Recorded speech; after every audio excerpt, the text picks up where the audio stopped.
द्रव्याणां कायकल्कश्च बुधे बस्तियन्त्रेण प्रयुञ्जते आस्थापनोपगान् द्रव्याणि पक्वाशयाश्रितान् दोषान् बुधे न निष्कासयन्ति शास्त्रगत शाखागतान् कोष्ठगतान् मर्मगतान् ऊर्ध्वगतान् च दोषान् तानि बहिर्नयन्ति गुल्म आनाह वात रक्त हाँ हाँ बड़ो बड़ो नहीं दिखता ये क्या तेषाम् उपयोग त्रिवृत्त बिल्व पिप्पली कुष्ठ सर्षप सर्षप वचा वत्सक वत्सक फल शतपुष्पा मधुक मदन फलानि इति दशमानि आस्थापनोपनि भवति मदन पुटज पुष्ट देवदाली मधुक वचा दशमूल दारू रासना यवम मिश्री कृतवेदन कुलत्त मधु लवणम त्रिवृत्तान निरुहना। हाँ क्या बता रहे हो? यद द्रव्यम आस्थापनाय सहायकरम भवति आस्थापनम, जो आस्थापनमक निरोबस्ती के अंदर जो द्रव्य उपयोगी होते हैं उसको क्या बोलते हैं? आस्थापनमक द्रव्य बताता रहे हैं। आस्थापनाय उसके अगर शब्द का अर्थ क्या लेना चाहिए तुमको? आस्थापन मतलब क्या करती है आस्थापन वस्ती? शरीर के अंदर के दोषों को स्थापन करती है अच्छी जगह से, इसलिए उसका नाम आस्थापन बोला हुआ है, ऐसा बोला हुआ है। वयस्थापन का काम है ना? हाँ, वयस्थापन का भी आप वैसे कर सकते हो अगर दोषों का स्थापन हो गया तो। आस्थापना पगानाम द्रव्यानाम क्वात कल्कच्च गुदे बस्ती यंत्र न प्रयुज्यते, जिसमें क्वात और कल्क का उपयोग होता है बस्ती यंत्र से, उसको बोला गया है। आस्थापनो उपयोगानि द्रव्यानि पक्वाशय आश्रितान दोषान गुदेन निष्कासयति। पक्वाशय के अंदर के जितने भी दोष हैं ये गुदा से निष्कासन करेगी। शाखा गताना कोष्ठगताना मर्मगताना, शाखागत भी चलेंगे, कोष्ठगत भी चलेंगे, मर्मगत भी चलेंगे। देखो मर्मगत भी है, मर्म से 107 मर्म का ग्रहण कर लेना है। यहाँ पर शीर भी आ गया चरक के अकॉर्डिंगली अगर आप सोचोगे तो शीर, हृदय और बस्ती, यानी कि हृदय रोग में भी तुम दे सकते हो, शीर रोग में भी दे सकते हो और बस्ती के रोग में भी तुम दे सकते हो। ऊर्ध्वगतान च दोषान तानि बहिर्यति। गुल्म के अंदर तुम दे सकते हो आनाह, गुल्म आनाह वातरक्त, गुल्म आनाह वातरक्त। वातरक्त के अंदर भी तुम निरोबस्ती दे सकते हो।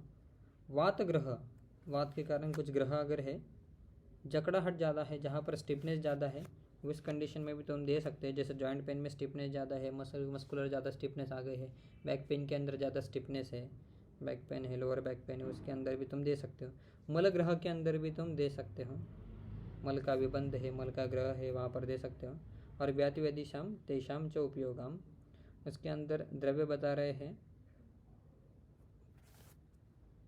त्रिवृत्त, बिल्व भी है, पिपली, कुष्ठ, सर्षप, वचा, वत्सक फल, शतपुष्पा, मधुक, मदन फलानाम इति दशमानी अस्तपगानी भवन्ति।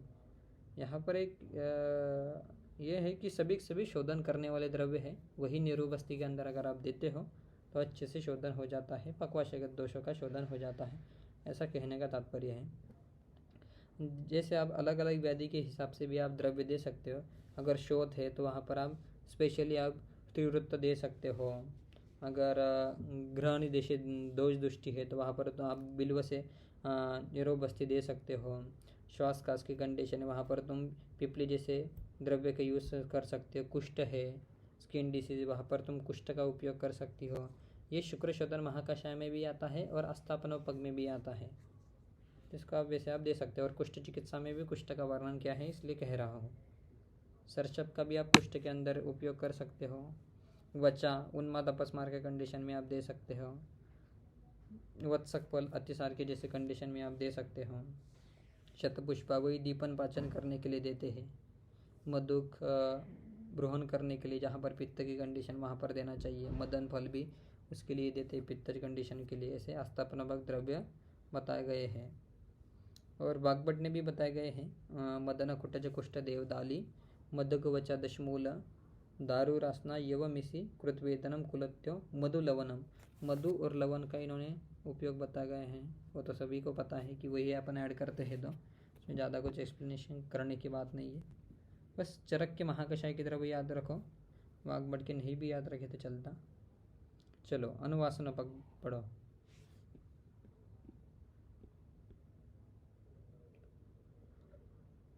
अनुवासनोपगम अनुवासन क्रियाणां यद द्रव्यं सहायकरं भवति तद अनुवासनोपगम। अनुवासनोपग द्रव्य साधितं तैलं गुदेन प्रणीयमानम् अनुवासनं वन्ति इति संज्ञा लभते। निरुहेन स्वस्थानात् दोषा प्रच्युत्या भवन्ति। प्रच्युतान् दोषान् अनुवासनहन्ति।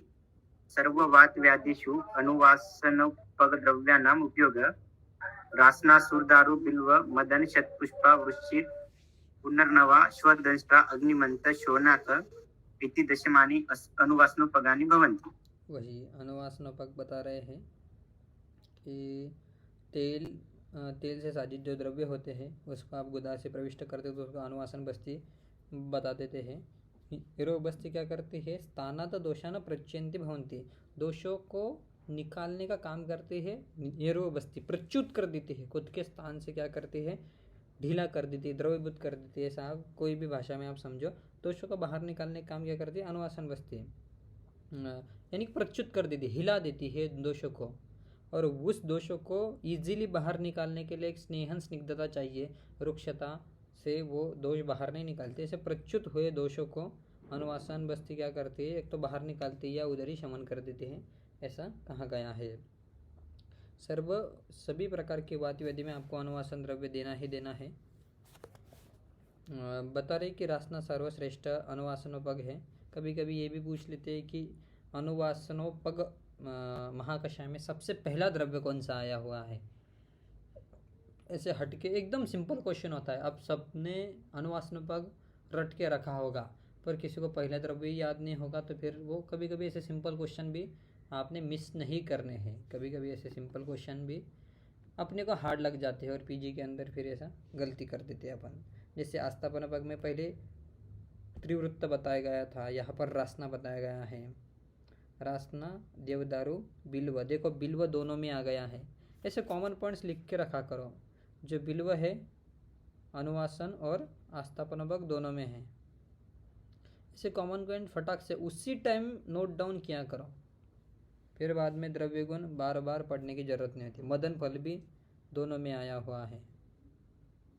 मदन कभी कभी ऐसे कॉमन पॉइंट्स पूछ लेते हैं। आस्थापनापग और अनुवासनोपग में दोनों में कॉमन द्रव्य कौन से है, ऐसा भी कभी कभी सिंपल क्वेश्चन कॉम्प्लेक्स करके तो आपको पूछेंगे। अब निकालना देखो, 2 MCQ तो महाकषाय से आने ही आने वाले हैं, तो कैसे आने वाले हैं? तो ऐसा वो उसी महाकषाय में हजारों कॉम्बिनेशन वो बना देते हैं। एक तो कॉमन पॉइंट्स निकालेंगे या पहले द्रव्य ही पूछ लेंगे या इसमें से कौन सा द्रव्य नहीं है ये भी पूछ लेंगे। इसलिए अक्षय महाकषाय तुम्हें याद होने चाहिए। कॉमन पॉइंट्स निकाल के रखो। आएगा तो क्या आएगा कि पहला द्रव्य कौन सा है, या कॉमन पॉइंट्स पूछेंगे या कौन सा इसमें से द्रव्य नहीं है या कौन सा इसमें द्रव्य है, ऐसा ऑप्शन करके वो पूछेंगे। इससे ज़्यादा क्वेश्चन तो बनते ही नहीं महाकषाय में। कि क्या पूरा ही कवर हो गया। इसलिए ऐसे 4-5 क्वेश्चन आपको रखना है और कंपलसरी है कि आते ही आते हैं महाकषाय में। 2 या 1 MCQ तो आता ही आता है और इसको कभी छोड़ना नहीं महाकषाय। मदन फल शतपुष्पा भी आया हुआ है। ऐसा कॉमन पॉइंट्स बना कर। शतपुष्पा भी दोनों में भी आया है। देखो वृच्चिर और पुनर्नवा अनुवासनोपग में भी थे और इधर कहाँ पर थे? और बताओ वृच्चिर पुनर्नवा कहाँ आया? स्वेदोपग में था। हाँ स्वेदोपग में था। लिखो रखा करो वो। कि भाई साहब रुचिर और पुनर्नवा स्वेदोपग में है। तो आप ऐसा हटके विचार कर सकते हो कि अगर आप अनुवासन बस्ती में रुचिर पुनर्नवा देते हो तो वो स्वेदन का भी कार्य कर सकता है, यानी कि अल्प प्रमाण में भी ये स्वेदन करेगा ही करेगा, क्योंकि स्वेदोपक्त है ही है, स्वभाव तो नहीं छोड़ेगा ना द्रव्य अपना। फिर बाद में स्वदृष्टा बता रहे हैं अपना गोक्षुर मधुर मधुर शीत है, इसे आपको अनुवास्नोपक में दिया हुआ है।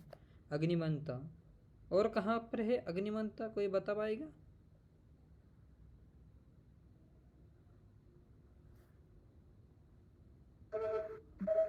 शोध हर महाकषाय के कंटेंट क्या है?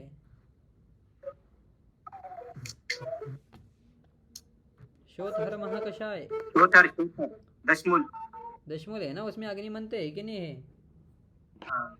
सब लोग याद कर लेते हैं कि भाई साहब दशमूल है, शोधर में दशमूल है, पर कभी ऐसा अकेला द्रव्य पूछ लेते हैं ना कि अग्निमंत अनुवास्नपक तो है पर और किस द्रव्य में है, तो कंफ्यूज मत हो जाना कि वो शोधर में भी है और अनुवास्नपक में भी है। तो अगर आपको पक्वाशय के अंदर का शोध कम करना है, वात शोध है, तो वहाँ पर तुम अनुवासन के लिए अगर उपयोग करना है तो ऐसे शोधहर और अनुवासनोपक द्रव्यों का आप दोनों का उपयोग कर सकते हैं। ऐसा अलग से ही लॉजिक आप लगा सकते हो जो कि शास्त्रकारों ने ही बताया गया है, और शोनाक भी वैसे ही बताया गया है। पर रसवरी विभाग कभी छोड़ना नहीं है, दोष धातु मल भी छोड़ना नहीं है और कर्म भी नहीं छोड़ना। इसलिए अपन ने द्रव्य गुण डायरेक्ट पढ़ने से अच्छा है कि अपन क्या कर रहे हैं, इसको कर्म के अकॉर्डिंगली पढ़ रहे हैं और कर्म कभी छोड़ने नहीं है। चलो शिरो विरेचन पढ़ लीजिए।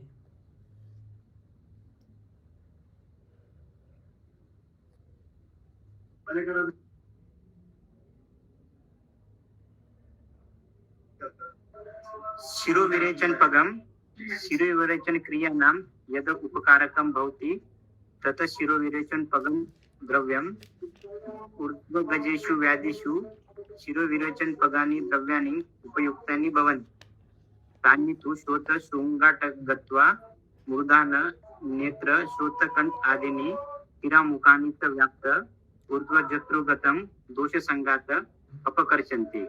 ज्योतिष्मति शवक मरीच पिप्पले विडंग स्त्रु दर्शक अपामार्ग तंडुल श्वेता महाश्वेता इति दशमानि शिरोविरेचन पदानि भवन्ति। वेल्ला अपामार्ग व्यूष दार्वी सुराला बीजशैरीशं वारतं शैभवं च सारो मादुकं सेन्दवं साक्ष शैल्य दुष्टो पुत्रिका शोधयन्त्युम उत्तमांगम। मैंने कभी इसका प्रैक्टिस नहीं किया है शिरोविरेचन का, तो इसके बारे में ज़्यादा कुछ बोल नहीं पाऊंगा, कभी देखा भी नहीं है। ये दिन हुए करते हुए पर कभी देखा भी नहीं कि कोई करता भी है करके। चलो देखते इसके बारे में क्या बोल रहे हो। शिरोविरेचन यदि उपकारकम भवति शिरोविरेचनम पगद्रव्यम ऊर्ध्वजत्रुग व्याधिषु शिरोविरेचनानि द्रव्यानि उपयुक्तानि भवन्ति, यानी ऊर्ध्वजत्रुगत सभी प्रकार की व्याधि में आपको शिरोविरेचन द्रव्य का उपयोग करना है। तानि तो स्त्रोत श्रृंगाटकम, श्रृंगाटक के अंदर के जो स्त्रोतस होते हैं, मुर्दा के अंदर के जो स्त्रोतस होते हैं, जैसे नेत्र हो गया, श्रोत्र हो गया, कंठ भी हो गया, शिरा मुखानि च व्याप्यम ऊर्ध्वजत्रुगम दोषान संगातम अपकर्षेति। ऊर्ध्वजत्रुगत जितने भी ये जो शिरामुख है, नेत्र श्रोत्र कंठ आदि के अंदर के सभी के अंदर का दोष संगात का अपकर्षण करने वाला शिरोविरेचन है। उसमें सबसे पहले बताई गई है ज्योतिष्मति। ज्योतिष्मति का ऑयल भी मिल जाता है तो आप दे सकते हो। तीक्ष्ण है बहुत ज़्यादा। वचा का नस से भी आप कर सकते हो, प्रध्वन नस से बहुत बार देखा हुआ है, पर उसके इफेक्ट इतने ज़्यादा कुछ देखे नहीं है। इसे कहना थोड़ा सा हार्ड है और करता भी नहीं है ज़्यादा कोई प्रैक्टिस। ज्योतिष्मति बहुत अच्छा द्रव्य है, बहुत उष्ण होता है इसका तेल ज्योतिष्मति का। शवक, शवक मुझे ही नहीं पता कि कौन सा द्रव्य है, शायद मरीच बताया गया है। मरीच, पिपली, विडंगा, मरीच और पिपली एकदम तीक्ष्णता, यानी कि स्टिमुलेट करने के लिए शिरामुख को, स्त्रोतों को खोलने के लिए, जब कब भरा हो, कब की कंडीशन हो शरीर के अंदर, तब आप मरीच, पिपली और विडंग का उपयोग आप कर सकते हो। क्रिमिज शिरोरोग अगर है, शिरशूल है तो शायद क्रिमिज शिरशूल के, क्रिमिज शिरोरोग के अंदर भी एक शिरशूल एक सिम्टम आता है। किसी को अगर क्रोनिक हेडेक है, आपने सभी कुछ चिकित्सा कर ली पर आपने अगर कृमि की चिकित्सा नहीं करी तो वहाँ पर एक करना चाहिए, एक डायग्नोसिस आपका क्रीमी वे होना चाहिए। वो अलग अलग हेतु के हिसाब से आपको करना चाहिए कि कोई पेशेंट अगर ज़्यादा ही मीठा खाता है, उसको मीठा खाने की आदत है बहुत ज़्यादा, जैसे क्रीमी के अगर निदान भी मिल रहे हैं आपको, तो आपका डायग्नोसिस थोड़ा सा चेंज हो जाता है। इसलिए आप विडंगा का भी शिरोविरेचना उपयोग कर सकते हो। शिग्रु भी डाला हुआ है, शिग्रु, सरशब पूरे उष्ण तीक्ष्ण डाले हुए हैं, अपमार्ग, तंडुला, श्वेता महाश्वेता। श्वेता महाश्वेता कौन सा द्रव्य एक बार देखो, शायद मुझे लग रहा है अपराजिता होगा शायद ये। श्वेता महाश्वेता। हाँ डॉक्टर, गोकर्ण बोल के वही है ना? हाँ बस अपराजिता ही है। और ये वेल्ला क्या है? वेल्ला अपमार्ग, वाग्भट ने जो बताए हैं, वेल्ला अपमार्ग। वेल्ला देखो एक बार, वेल्ला में भी कंफ्यूजन है। अपमार्ग उन्होंने बता दिया, व्योश, दारू, सुरला, बीज, शीरिषम, शीरिष के बीज भी इन्होंने शिरो विरेचन में इंक्लूड करे हैं। बारहतम, शिग्रु, सारो, मादुकम, सेंधवम, सेंधव का उपयोग किया गया है शिरो विरेचन के अंदर। तार्क्षशेल, कभी कभी ये पूछ लेते, तार्क्षशेल, शायद ये रसशास्त्र के अंदर आएगा। तार्क्षशेल क्या मतलब, क्या या द्रव्य है ये करके, किसमें कन्फ्यूजन है। त्रुट्टो पृथ्वी का शोधन उत्तमांगम, उत्तमांग का शोधन करने के लिए। त्रुट्ट मतलब शायद एला मेरे हिसाब से।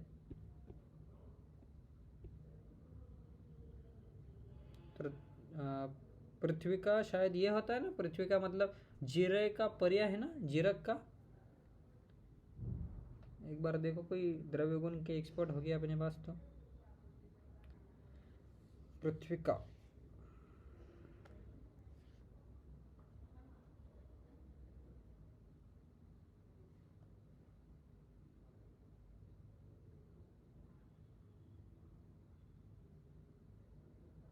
नहीं, उसका नहीं है शायद, पृथ्वी का अलग है।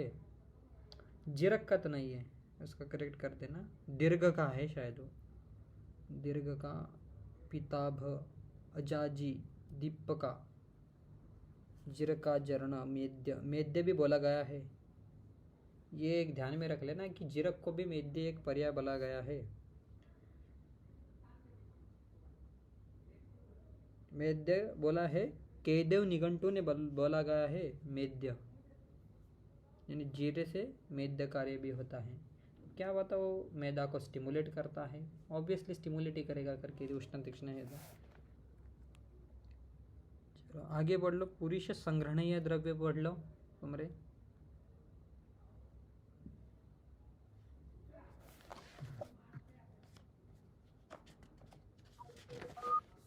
संग्रहणीयम पुरुषस्य स्तंभनाय यद हितकरं भवन्ति तथा पुरुषस्तंभकं पुरुषसंग्रहणीयं वा तत् प्राय अनिलगुणभूयिष्ठम् अनिलं शोषयति पुरुषम् अतिसारे पक्व अवस्थायां।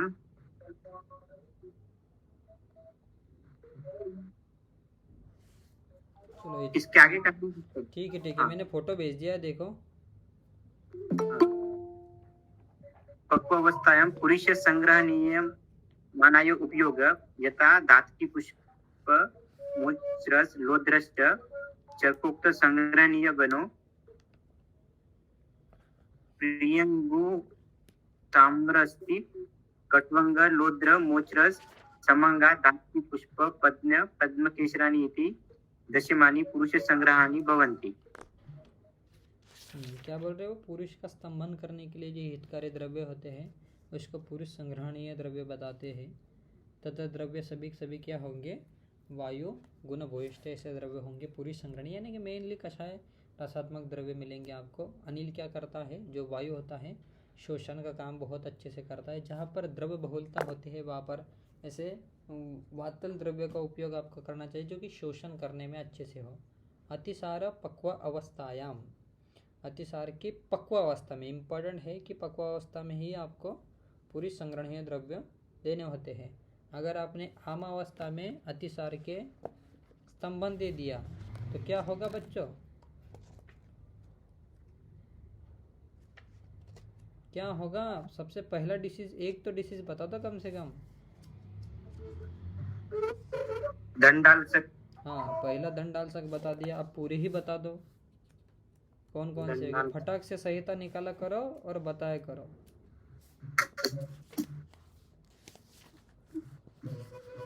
शायद उसके अंदर कुष्ठ भी दिया हुआ है।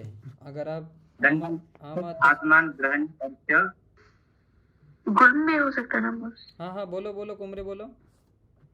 दंडाल्सक आत्मान ग्रहणी अर्श गदास्तथा तोत पांडु आमय प्लीह पुष्ट गुल्म उदर ज्वरान तस्मात् उपेक्षित उत्कृष्टान वर्तमानान स्वयं मलान। क्या बोल रहा है वो, कौन कौन से होते हैं? आराम से एक एक डिशेस बताओ। दंडाल्सक, देखो, दंड अल्सक हो जाता है कि नहीं, पूरे शरीर के अंदर स्टिफनेस हो जाती है।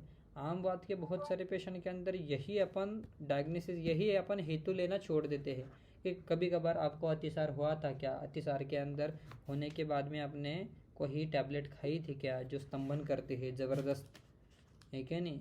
तो यही यही अपन हेतु पूछना भी कभी कभी अपन भूल जाते हैं। इसलिए दंडाल्सक को ऐसा मत माना करो कि ये जो है दंडाल्सक मिलता ही नहीं है, ये डिसीज हमने कभी देखा ही नहीं करके। पर बहुत सारे ऐसे दंडाल्सक के सिम्टम जैसे ही बहुत सारे पेशेंट मिलते हैं, तो उसको अपन आम वाद वेदी ऐसा डायग्नोसिस कर देते हैं। जबकि आपका डायग्नोसिस थोड़ा सा ऐसा भी होना चाहिए कि अतिसार का स्तंभन करने के बाद में ये दंडाल्सक हुआ है करके। दूसरा डिसीज कौन सा है?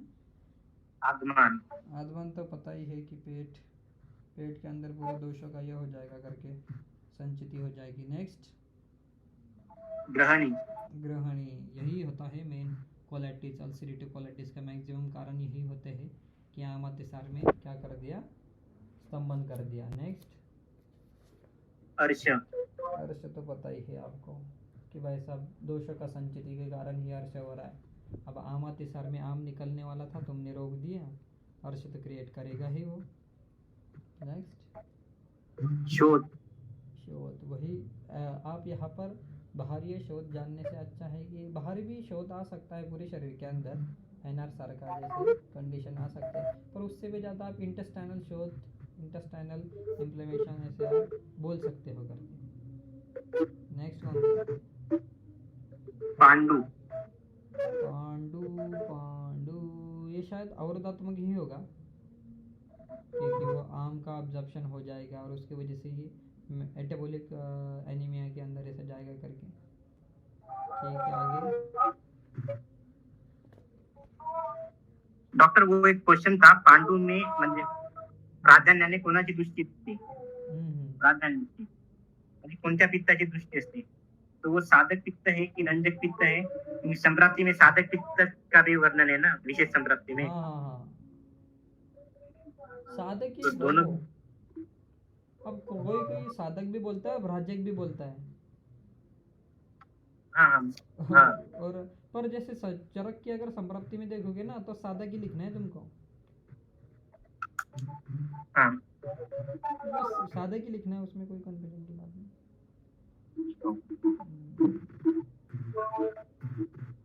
चलो हाँ, आगे कौन सा डिसीज है? प्लीहा, हाँ, प्लीहा वृद्धि। ये एक सोचने वाली बात है कि आमातिसार से प्लीहा की वृद्धि क्यों होगी करके। ये भी रक्त की दृष्टि हो जाएगी, इसी कारण वो बोल रहे हैं कि प्लीहा की वृद्धि हो जाएगी करके। ठीक है, नेक्स्ट, कुष्ठ, हाँ, कुष्ठ का तो यही है कि टॉक्सिन्स भाई साहब फिर से एब्जॉर्ब हो जाएंगे और स्किन के ऊपर लेशंस आ जाएंगे। तो कभी कभी ऐसा तुम करते हो ना, अगर तुम्हें संहिता के अंदर बहुत अच्छा पंडित बनना है ना, तो अभी जाओ और कुष्ठ चिकित्सा के अंदर लिख के रखो कि आमातिसार में स्तंभन करने से भी कुष्ठ होता है। तो मैं मेरे पेशेंट को ये ज़रूर पूछूंगा, कोई भी स्किन डिसीज़ का पेशेंट आ गया तो मैं उसको ज़रूर पूछूंगा कि आपको कभी ऐसे लूज मोशन लगे थे क्या, और आपने तुरंत उसको रोकने के लिए कोई टैबलेट खाई थी क्या। तो आपका संहिता का इतना दृढ़ अभ्यास हो जाएगा क्या नहीं। तो अभी जाके लिख लो कुमरे, तुम तो लिख लो, कुष्ठ चिकित्सा में जाके लिख ही लो ये जो कुष्ठ चिकित्सा अध्याय ना चरक का। तो फिर जब तुम्हारी पीजी खत्म होगी ना, तो तुम्हारे पास जब तुम कुष्ठ अध्याय खोलोगे ना, तुम्हारे पास पीजी के अंदर मार्क आए ना आए, पर तुम्हारे पास इतना रेफरेंस का डाटा होगा कि नहीं। तुम्हारे सामने अगर कुष्ठ का पेशेंट भी आ गया तो तुम्हें क्या पूछना है, क्या लक्षण देखने हैं उसके अंदर, वो तुम्हारे पास इतना बड़ा डाटा हो जाएगा। बाकी पीजी के बाद तो तुम भूलने ही वाले हो, पर दूसरा कंप्यूटर तुम्हारी संहिता होगी ना, संहिता को और अपडेट करो बढ़िया तरीके से। और फिर चिकित्सा ऐसी बदलेगी। अब आमात्य सार में स्तंभन करने से कुष्ठ हो गया, तो चिकित्सा क्या करोगे फिर कुमरे? रेचन। हाँ, विरेचन ही करना है, आम को बाहर निकालो, खत्म बात। पाचन विरेचन करो, वही ग्रहणी भी वही हो गई। हेतु ढूंढा करो। नेक्स्ट कौन सा है? गुल्म। गुल्म वही है। गुल्म क्या है? एक प्रकार का गुल्म का ग्रंथि। सबसे पहले वर्णन कहाँ पर आया है गुल्म का?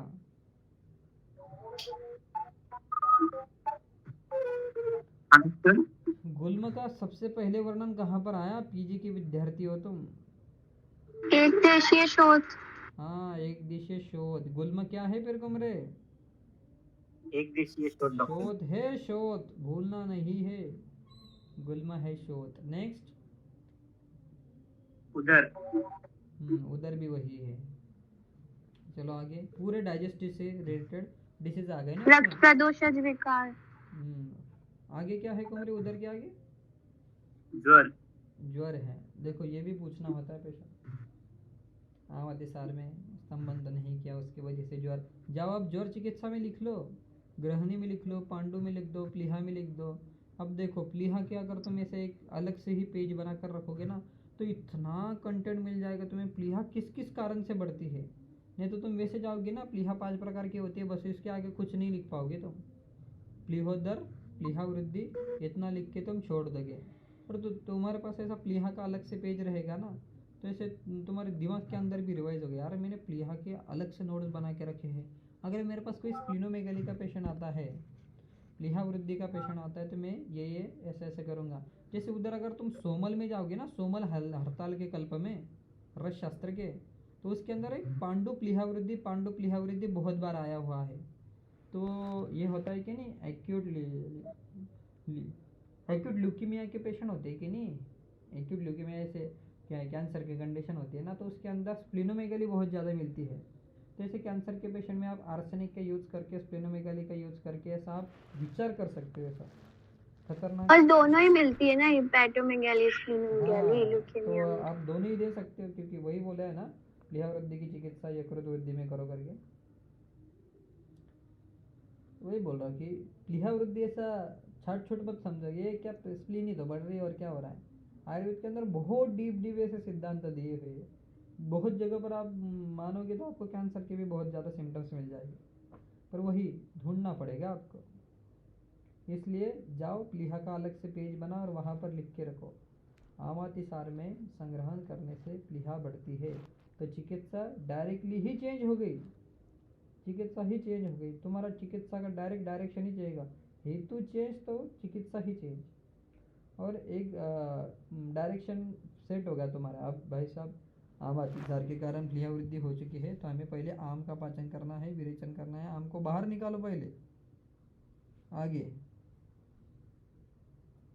हो गए डॉक्टर। हो गए ना? कितने कितने डिसीज है इसकी काउंटिंग भी करके रखा करो।